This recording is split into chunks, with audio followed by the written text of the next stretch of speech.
some of the characters are cylons. I don't even mean cylons.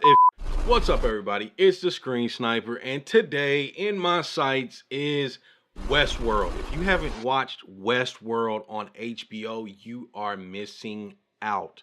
There are 4 episodes out already, and they get better with every episode. I mean, Westworld is like a recreation of like the Wild West, and it's a fantasy park of sorts. $40,000 a day to go to Westworld and pretty much do whatever you want. And when I say whatever you want, you can do whatever you want. To the actual hosts there, the hosts are all robots. It's not a secret or anything like it. It's just a plot.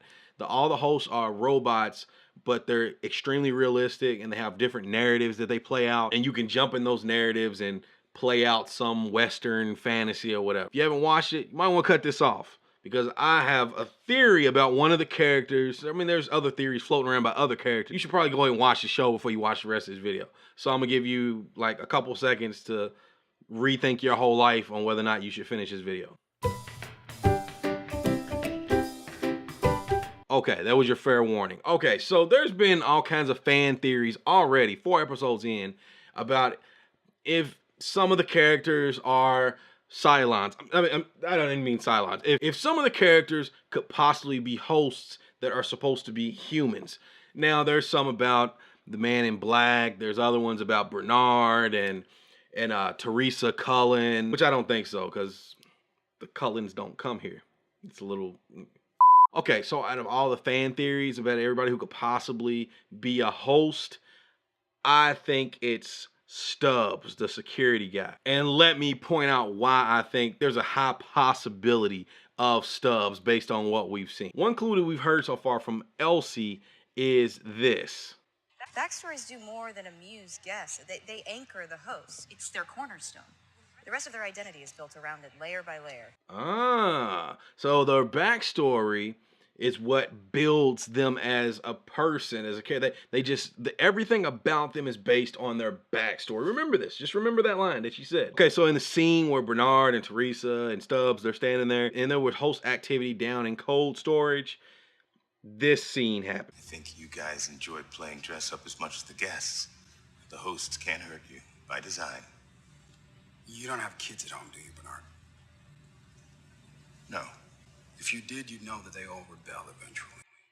Okay, so here's something interesting about this. Stubbs is a security guard. He works with Bernard and Teresa, whatever. As we learned in later episodes, Bernard had a son that died. And so when Stubbs brings up about you don't have kids at home, I found that strange, because I'm thinking, okay, so Stubbs has a backstory and he works with Bernard. And we know Ford knows that Bernard lost a son, but it's strange that Stubbs doesn't know that. So maybe he has backstory in his programming, but he doesn't actually have a backstory on the people that he works with. Just a thought, just a thought. You notice how Bernard kind of threw a jab or an insult at Stubbs? Just take note of that. And then in the next scene, they go into the elevator, and in the elevator, Bernard is in there with Stubbs and the other security guards. And I want you to notice something in this scene.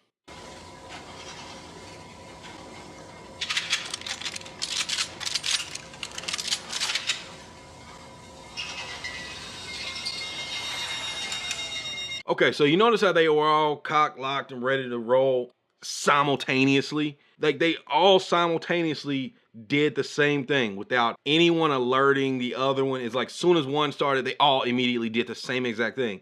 And notice how Bernard is almost like he was trying to approve of their behavior.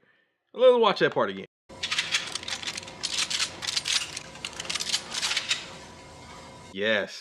Yes, I think Bernard was just observing the robots do their thing. No one prompted the other ones to do it. They all did it at the exact same time. Seems like programming to me. Okay, and then shortly thereafter, when they did run up on Ford, talking to the other host that he had woke up, notice that Bernard actually grabs Stubbs' hand that's holding the weapon.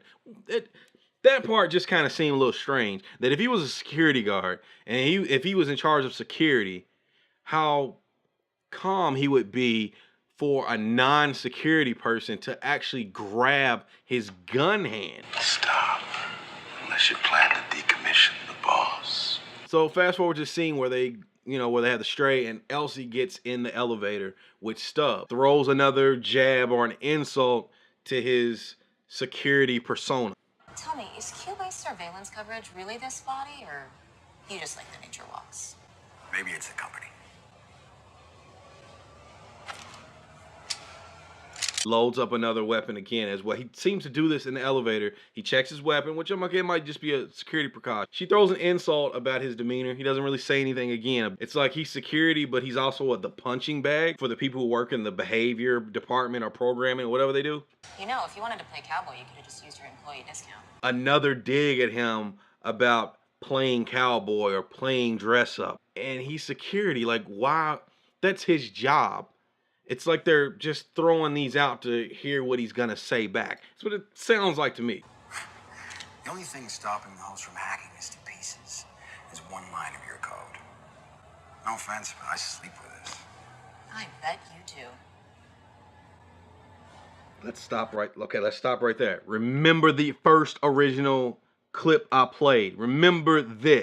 Backstories do more than amuse guests. They anchor the host. It's their cornerstone.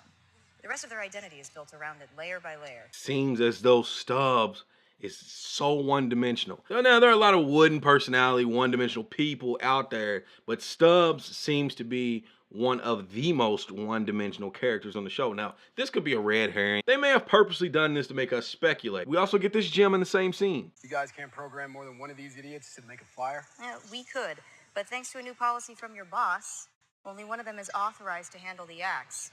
The rest of them can't even touch it. Weapons privileges need to be doled out selectively. Yet, they give you a gun. Now, once again, she throws another insult. He's a security guard. What else would he say? But it's like she takes offense to everything he says, and he just openly gets insulted. He doesn't respond to much of it. He just moves on. Why would they be so free to just insult this guy? Unless they're really jerks. They don't seem to be jerks to everyone else. They're just complete jerks to Stubbs, which makes me think he may be a cylon. I mean, may be a host in this situation. I could be 100% wrong, and I guess we'll find out eventually. If you watch the show, I'm sure you have your theories about what's going on. Hey, sound off in the comments. Let me know. Let me know what you think about my particular theory. I may be 100% wrong. I may just be a complete jackass for this theory that I have, but let me know. Also, you can follow me on Twitter at TweetInsomniac and on Snapchat at BeezyBets. Make sure you thumbs up that video. I mean, just pound assault. Just go crazy on the thumbs up button. Subscribe to the channel for more movie and show talk. Come back to see what I have next in my sights. That's it for now. Peace.